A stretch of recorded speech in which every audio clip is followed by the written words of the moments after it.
Hello friends, welcome to பங்குச்சந்தை YouTube channel. இன்னைக்கு நம்ம இந்த வீடியோவில் என்ன பார்க்க போகிறோம்னா, இன்னைக்கு ஸ்டாக் மார்க்கெட்டில் ஐடி துறை பங்குகள்லாம் பார்த்தீங்கன்னா ஒரு நல்ல ஏற்றத்தை கொடுத்துருக்காங்க. இதுக்கு என்ன காரணம்? இந்த நேரத்தில் மோத்லால் ஓஸ்வால் ஐடி துறை பங்குகள்லாம் வளர்ச்சி அடைய வாய்ப்பு இருக்குன்னு ஒரு அசம்ஷன் கொடுத்துருக்காங்க. கோட்டக் மஹிந்திரா பேங்கோட ஸ்டாக் ஸ்பிளிட்கான ரேஷியோ கொடுத்துருக்காங்க. இதை பற்றிலாம் நீங்கள் டீட்டெயிலாக தெரிஞ்சுக்கணும்னா இந்த வீடியோவை ஸ்கிப் பண்ணாமல் பாருங்கள். ஸ்டாக் மார்க்கெட்டில் இருக்கக்கூடிய உங்களோட ஃப்ரெண்ட்ஸ் அண்ட் ரிலேட்டிவ்ஸ்க்குலாம் இந்த வீடியோவை ஷேர் பண்ணி விடுங்க, கமெண்ட் பண்ணுங்க. இந்த வீடியோ யூஸ்ஃபுல்லாக இருந்துச்சுன்னா என்னோட சேனலுக்கு லைக் பண்ணி சப்ஸ்கிரைப் பண்ணுங்க. இப்போ வாங்க நம்ம வீடியோக்குள்ளே போகலாம். இன்னைக்கு ஐடி துறை பங்குகள்லாம் ஒரு நல்ல ஏற்றத்தை கொடுத்துருக்காங்க.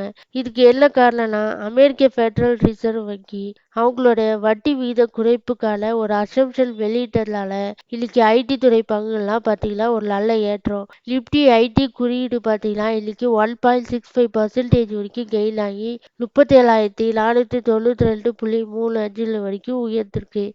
இது இல்லாமல் பங்குகளில் பார்த்தீங்கன்னா tech Mahindra 2.98%, Infosys 2.3%, HCL technology 1.83%, TCS 0.5% வரைக்கும் கெயின் ஆயிருக்கு.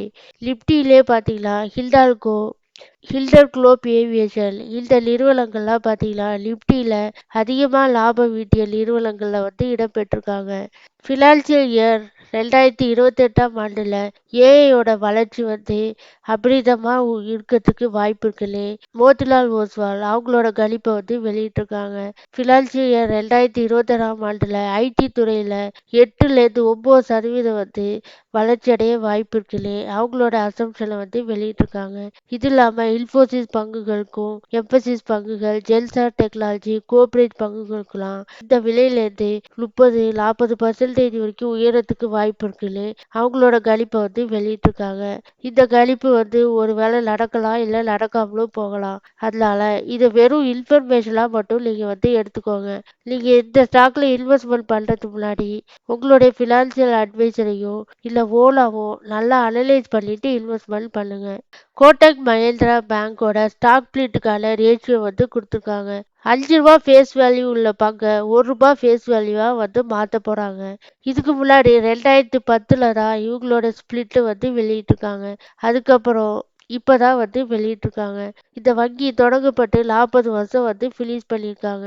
அந்த ஒரு நடவடிக்கையினால Kotak Mahindra bank stock split ratio கொடுத்துருக்காங்க.